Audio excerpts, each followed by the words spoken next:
રાત્રે કુદરતી એવો કહેર વરસાવ્યો કે ખેડૂતોની મહિનાઓની જે મહેનત હતું એ પળવારમાં જ પાણીમાં વહેતું જોવા મળ્યું। ગાજવીજ, વીજળીના કડાકા ભડાકા સાથે વરસાદ ઉનાળુ પાકને વ્યાપક નુકસાન, કાપણી માટે તૈયાર ઉભેલા ડાંગર, મગ, તલના પાક પર કુદરતના આ અચાનક જ આફતે બધું જ તહેસ નહેસ કરી નાખી છે। શું થયું છે આવું જોઈએ, જાણીએ, સમજીએ।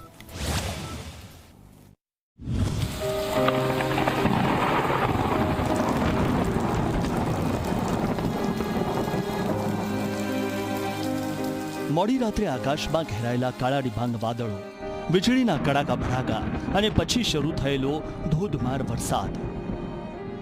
સુરત જિલ્લાના ઓલપાડ, કામરેજ, બારડોલી અને માંડવી સહિતના વિસ્તારોમાં કમોસમી વરસાદે ખેડૂતોની આશાઓ પર પાણી ફેરવી દીધું છે।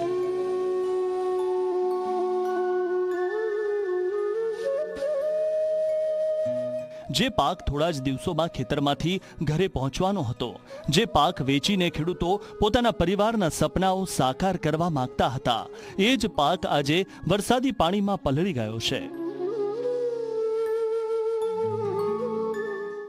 ઉનાળુ ડાંગર, મગ અને તલ જેવા પાકો હાલમાં કાપણીના તબક્કામાં છે। અનેક ખેડૂતો હજુ પાક કાપી શક્યા નહોતા, જેના કારણે ઊભા પાકને સીધું નુકસાન થયું છે।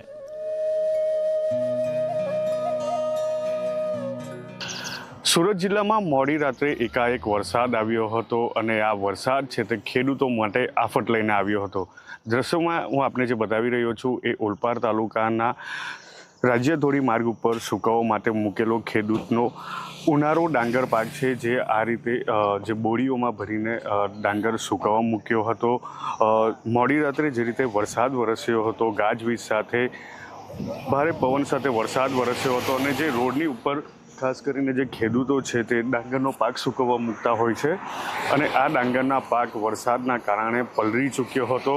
ફરીથી જે ડાંગરનો પાક છે તે રોડ પર સૂકવવામાં આવી રહ્યો છે। તો બીજી તરફ કેટલાક ખેડૂતો દ્વારા કાપીને ખેતરમાં રાખવામાં આવેલ પાક પણ વરસાદના પાણીમાં તરબોળ થઈ ગયો। પાણીમાં પલળેલા ડાંગરની ગુણવત્તા ઘટી જાય છે અને ગુણવત્તા ઘટે એટલે બજારમાં ભાવ પણ ઘટી જાય છે, એટલે કે ખેડૂતો માટે મોઢે આવેલ કોળીઓ છીનવાઈ જવા જેવી સ્થિતિ સર્જાઈ છે। આ રોડ પર અમારું જે ભાત નાખવામાં આવ્યું છે એ પૂરી રીતે પીળાઈ ગયું છે। હવે બીજું કે ખેતરની અંદર પણ હાલમાં અમારા હજુ ઊભું છે ભાત, તે પણ પડી ગયું છે પવનને લીધે। હવે જેમ બને તેમ સરકાર પાસે અમે અપેક્ષા રાખીએ કે અમને સારું વળતર આપે।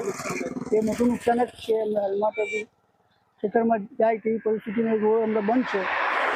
રસ્તા ઉપર આવી રીતે હવે એમ તો અમને 25-30 રાખેલું છે, હજુ બીજા બધા બાકી છે, હજુ કાપડી ચાલુ જ છે। શું આ અપેક્ષા રાખો સરકાર પાસે? સરકાર પાસે બને ત્યાં સુધી વધુ પ્રમાણે વળતર આપે એવી અપેક્ષા રાખીએ। 2 દિવસ અગાઉ કીમ ઓલપાડ સ્ટેટ હાઈવે પર ખેડૂતો ભેજવાળું ડાંગર સૂકવવા માટે પાથરી રહ્યા હતા।